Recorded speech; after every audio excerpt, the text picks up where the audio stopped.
you know, we've been showing you all these variations, but Billy had things that were his favorite. And I could see why this was his favorite because, you know, a lot of times in terms of being a catch wrestler, catch as catch can guy, it's about optionality, meaning you want to be able to, if one thing doesn't work, you want to be able to go to 10 other things. Because here's another principle, like we're talking about, you attack two of your hands on one of their arms or whatever, there's all these principles.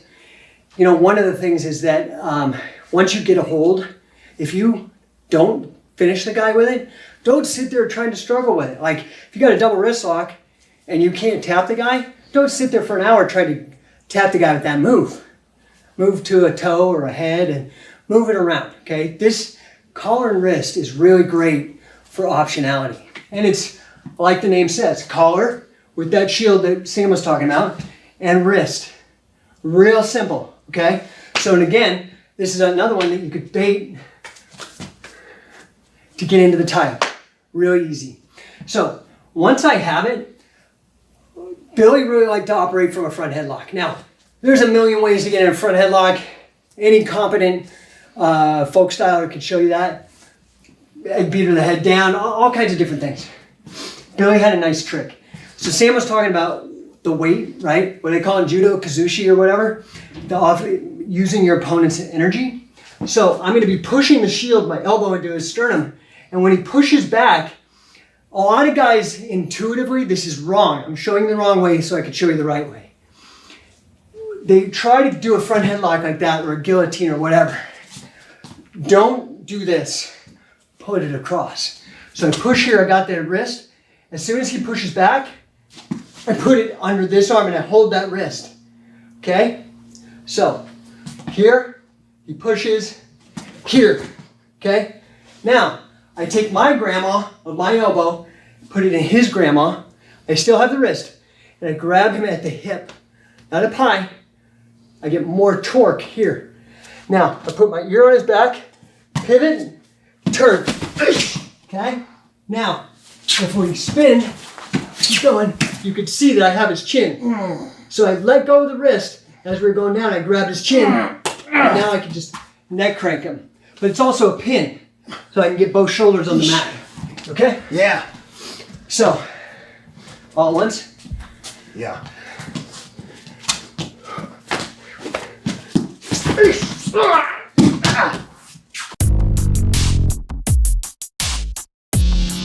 So this is another one.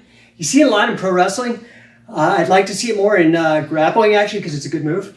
So from the front headlock, collar and wrist again. Here, I take the front headlock, okay? But this hand, instead of going to the grandma like we just showed in the pivot throw, as I throw the head, here, I slide it down and I grab his head and then re-grab my hands. So all at once, he goes here, here, okay? And I've got my hand on the back of his head, the maximum lever, okay? So I'm pinching him, my elbows together, here. So I tossed his head, come under, and grab here, okay? Then I just have to pull him down, and I can go into a darce choke, anything from that point. So again, here, as he pushes into me, here, here, to a Crevat, and then down. And I can go to a dragon sleeper or whatever I want to do. So that's the Crevat. So this one is a bit of a staple of Catch as Catch Can. It's called the Grommet. I do want to talk a second about terminology because, and the etymology, the history of it. So the terms, a lot of these terms, there's a great book out there called The Story of Catch, and a lot of ground breaking research into it. Find it on Amazon, it's really great. What has been discovered is that Catch as Catch Can, the old Lancashire style, is really a hybrid style between the up and down Lancashire rough and tumble street fighting that was going on in the 1800s and 1700s, and was illegal. And in fact, a lot of times, now they say it was for traction, but they were basically in golf shoes. They had spikes on their shoes and they could kick each other. That's where Another sport from the same era and the same time, or same location, is called purring, like a cat purring, shin kicking.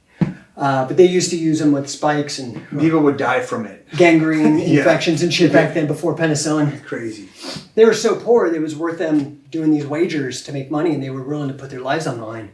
Anyway, so there was that Lancashire up and down street fighting. But then there was this huge wave of immigrants, Flemish weavers, and they came in, and a lot of these terms, like, so when I was doing that front headlock and I pulled him this thing and I turned him around, it's called a half halch, H-A-L-C-H. Halch is a term for neck, so it's a half neck hold, right? A lot of these things are, these terms are weird. So Grommet, which is another neck crank and choke, comes from the Flemish side, and it has to do, it's a weaving term, I believe somebody was telling me when we went over to England. Anyway, the Grommet, similar entry. I'm going to put the guy into a front headlock, okay? Notice I'm putting my ear on his back because I don't want him to pop up right now. So now all I have to do is I'm going to turn so you can see it here now. Imagine my ear's on his back. I'm going to let go of this hand, and I'm going to drop this, grab his tricep, and I'm cross-facing to turn his head. Okay? So, cross-facing, grab my own. Now notice, he's not under my armpit. He's in the middle of my sternum. His ear is right in between, right on my breastbone. So, I take that front headlock, I grab the tricep, I cross-face, and grab here. Okay? Then all I have to do is just sag my hips in, and basically, and again, for all neck cranks, it's turn the head and fold it. I'm just going to hit it from a million different positions, but for the Grommet, that's what that looks like. So we're here, I take the front headlock, this time I grab that, cross face the head, put it here, and I simply sag my hips to bend them that way. Okay, that's the Grommet.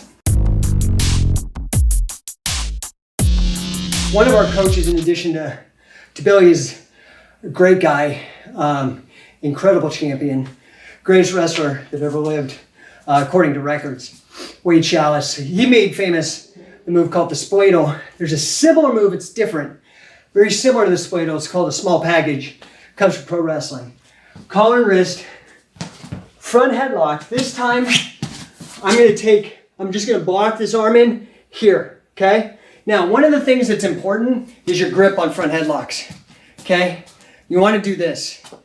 Put your hands together, roll them, and tuck your thumbs, okay? Because if I do like this, just fold my wrist, do a wrist lock, you're not gonna stay in there for very long. If I do this, tweak my fingers, listen, the ref could be over there, and he's gonna, it just happens at high level competition. I mean, anybody who says it doesn't is, things like that, you have to protect yourself. So, roll your hands and tuck your thumbs. Okay, so, if I get a front headlock here, what I want to do is I want to make him step. He's going to step here, so this is close to me, because I'm going to underhook. Okay, I've got this. As he does that, this leg's going to sit through and hook that leg. Here and here. Okay? Now, the great thing is, it's a pin. Depending on the person, just like some people are crazy bending on arm locks or leg locks, and they just don't work. Compression things like wedges and shit don't work on some people. Some of these pins won't make somebody submit, but they are awesome for control. Mark Schultz, who's a friend of mine, the Olympian, when you hear his side of the story on the Hickson Gracie thing, this is one thing I'd like to see more, is more cradles. Hickson beat him. There's no doubt about that. I mean, he beat him. But Mark held Hickson in a cradle for a half hour before his hand tired out, and then Hickson took his back. Cradles are incredible control positions, and I'd like to see more of them in grappling. Anyway, small package. Here, here, now. I'm in, this palm's up, so I have maximum leverage, okay? Now, I'm gonna make a step, I'm gonna sit through and hold it. Okay? Small package. Okay, we're back in here wrestling, and I've got the head and wrist control. I'm going for the Grommet again. I push here, and I'm going for that Grommet. Jake fights out. He gets for free.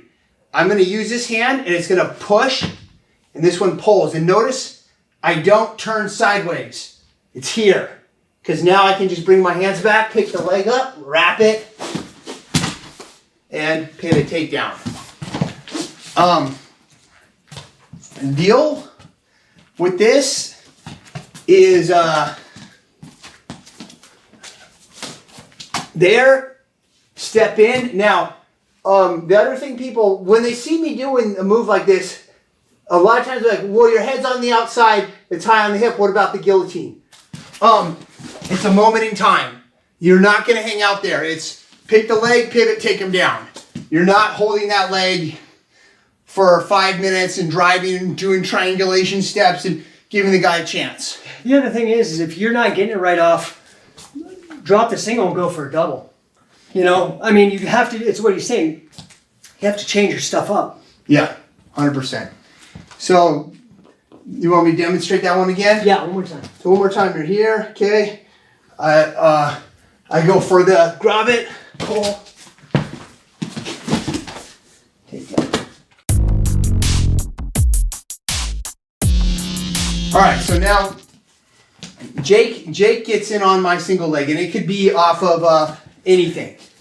This is counter to the single. I'm gonna stuff this arm, and this one comes in. Step up, now I'm gonna sit and toss him back. Come through, and I'm in a submission location. We do it one more time this way. This is another dynamic technique. So there's a lot of things happening. When I sit, the first thing is this arm's gonna, this hip goes to the mat, and at the same time, this shot puts back. So one thing, if I may. Yeah. When you sit down, don't lay back. You have to try to sit as, you'll automatically lay back. Do your best not to. I'll explain how you not let that happen. Is when you shot put, you actually shot put to a 45-degree angle this way. What everybody does is they shot put back, and if the arm goes straight back, your back's gonna go to the mat every time. But if you shot put sideways, you'll stay up. And that was one of me just going, Billy, how do I not fall back? Because you see this move, you can find it on the internet, and you'll see a lot of guys do it, roll back, and then they're trying to come up and get the submission. It's okay if you're just going for the toss. Yeah. But you're never going to get that submission. You'll be in kind of a scramble after that. So the guy gets in on the leg. Oh, let's face this way so the camera can see from this angle. Fine. So he gets in on the single, stuff the arm in, step square, shot put. You're in that perfect position to grab the head and submit the arm. When you watch old footage of Billy, you'll see him doing this move a lot. This was his favorite setup. So from the collar and wrist, he'd take a Whizzer. But there's a couple technical points that he really liked to make about his Whizzer. It was different than what I had really seen before. So you may have seen this before or not, but this was something that he really drove home almost as much as pivoting and whatnot. So if we take a collar and wrist, Billy would want to Whizzer this arm, okay? So what he'd always say is punch it. And when he said punch it, he also wanted you to not only punch and clear him, but he wanted your armpit on top of his shoulder. So he doesn't want you Whizzering here or here. He wants it wrapped high here. And like keep the hand chest to chest, okay? So we're here. He would punch it and wrap, okay? Punch it and wrap.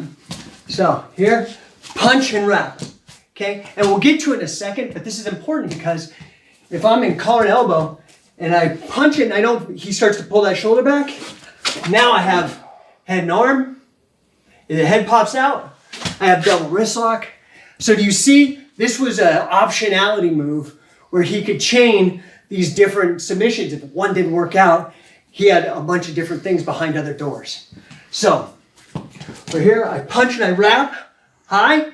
Then what he would do is he would come up to him and he would punch him over that's his take on the Whizzer. And I'm not sure exactly what the takedown is called. I think it was That's called a hype. Hype. So hype is when the legs are on the outside, and a hank is when it's inside. So the hype is here, and I couldn't get this for the longest time. And the way he taught me is he said, Sam, get behind Jake. Pretend you're gonna choke him. So somebody's gonna choke you. He said, keep your legs straight and just bow. Now, do it and kick your leg. And that's it. So, when you have the Whizzer, he'll go over. When I have a wrist and a Whizzer, here, whoosh, down. Okay? So, that is a collar and wrist to a Whizzer to a hype. So again, Billy really would talk about chain wrestling, or what everybody's talking about, flow today, but it's really about having options. So from this Whizzer and wrist, if I mess it up and he steps out, so I go and he steps back, that creates a lot of space. I'm simply going to step here, this hand's going to let go, and I'm going to wrap deep here and take it down. Okay? So it's either a salto or arm spinning, sometimes call it. Same move. So here, I wrap high, I try, I miss.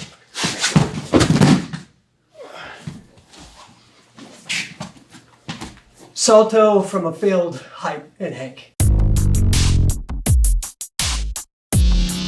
All right, so the leg scissor is another option off of this wizarding position here.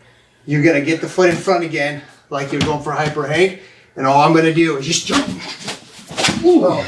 Now from here, what Billy taught was take the back foot to cross over, come in, and heel hook. He called this leg here the danger leg. So he said protect the danger leg, and you're gonna take the back leg, cross it over, come in, and then you would take the heel hook. Notice on that heel hook, I stay up and I'm pushing my hips in and up. So it's my whole body is taking that lock. Another angle from this one. So I'm in here, boom. Sometimes I like to be grabbing the neck, whatever. I'm trying to get that, can't. Okay, let me get over here so you can see. Come up, boom. Protect, come in, lock, hips up and in. One of the things about this leg scissors, like I do it a lot too off the 2-on-1, but the deal is it doesn't matter 2-on-1 or off of here, is you want to jump up, and I like to go here, okay? But your weight's going on the hip this way. What people will do is they'll jump into the knees this way and blow the guy's knee out and injure their training partner, like off of the drill. So it's important you understand where you're going, the direction you're going with a fine leg scissor. And I've been in seminars where dudes have blown knees doing this move incorrectly. Be careful.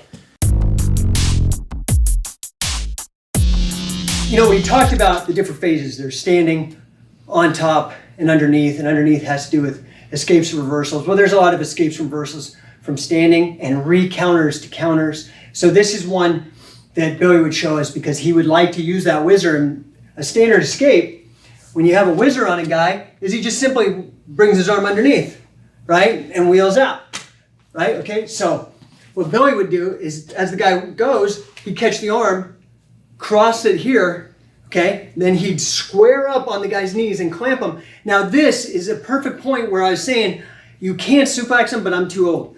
So the easy way to do it is you clamp him and you get off to his side. Notice I'm not on the front, I'm not to the back, I'm sideways. Clamp here, I just sit down, put my ass on his shoe and turn. So here, and I turn and get on him. You all right? Yeah. Okay, so let's do that again. Okay, Jake. Oh yeah, just bumped heads. Yeah. So, from here, I shoot my Whizzer, he escapes. I keep this hook, make a fist, cross here, tee him up, pinch, sit, cross him, and I can come up and take my move. Again, that's a failed Whizzer recounter. From that wrist collar, punch through Whizzer, we talked about, you have the hypes, all these things off the Whizzer. Then I also showed how you could mess that up and take a headlock, and you can mess that up and take the double wrist lock, right? So I want to talk for a second about headlocks. Let's say that you do a Whizzer and he does get his arm out a bit. He limp arms out and you stop it here, but you don't have it good. This is a great position. Now most people are used to doing a Schultz headlock from a underhook, right? But you can also do it from an overhook, which is very simple. So once he does that, I'm going to push on the ear and I'm going to circle this way.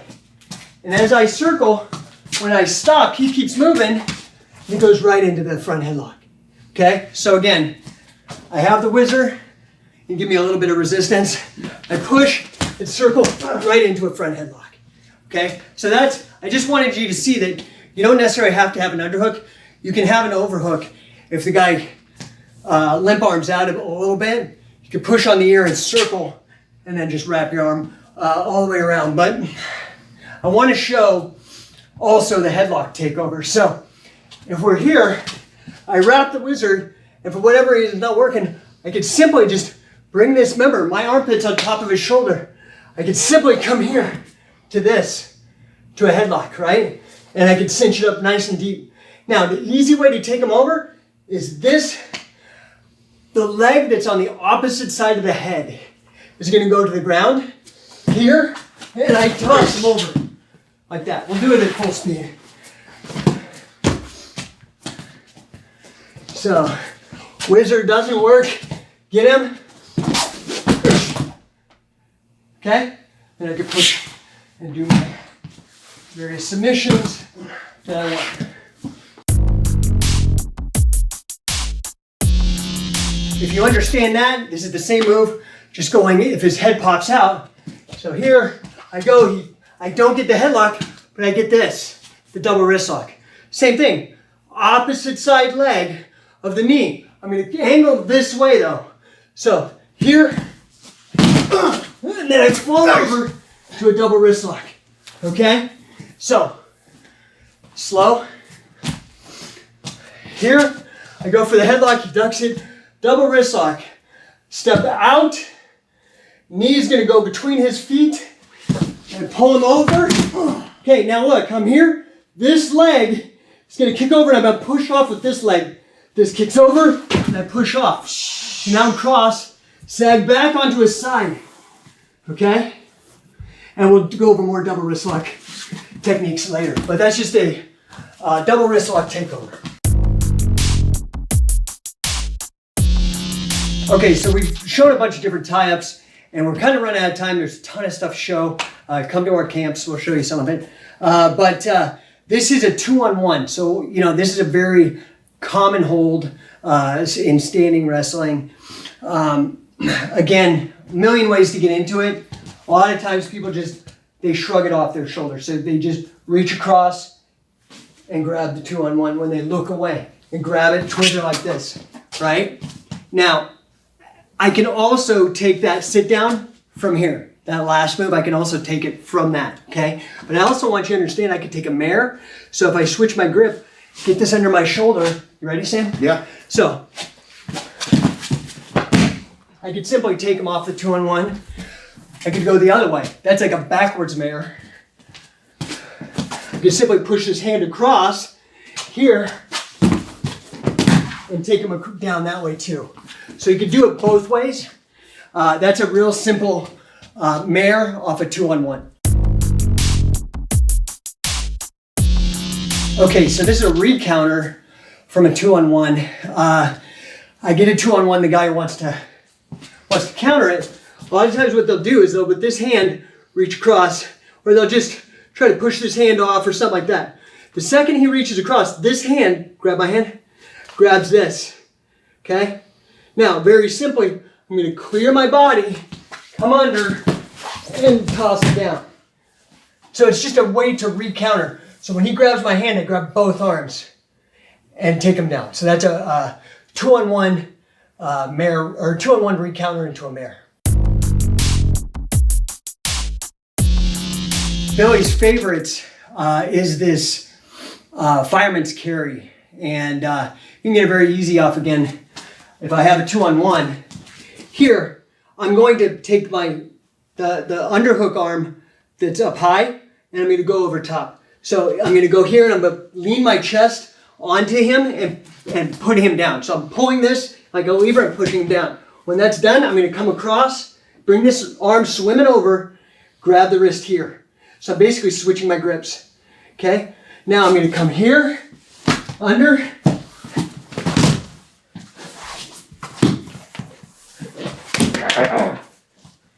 Anyway, forget all that, but the Fireman's is very simple. You okay, Sam? Yeah. So, here, I lever him down a bit, swim around, re-counter.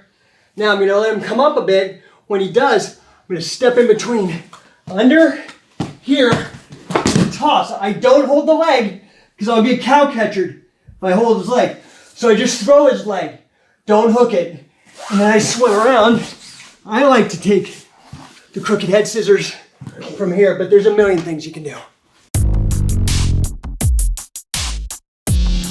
Okay, so collar and elbow, collar and wrist. We've got all these over under, we've got all these tie-ups. Another one is actually getting behind the guy. So, there's a million ways to back take, to arm drag, all that kind of stuff. BJJ Fanatics got all kinds of great videos. Get those, they'll show them. I'm just going to show you a quick and easy one off the 2-on-1. So again, I have a 2-on-1. Here, very simply, I'm going to take this wrist hand and I'm going to drag him from the 2-on-1. This just makes your drags way better. So I'm going to go here, here, and pull him behind. Very simple. So now I'm behind him. Now when you get behind a guy, if you stay up high like this, you're going to eat an elbow. Don't do it. You want to drop.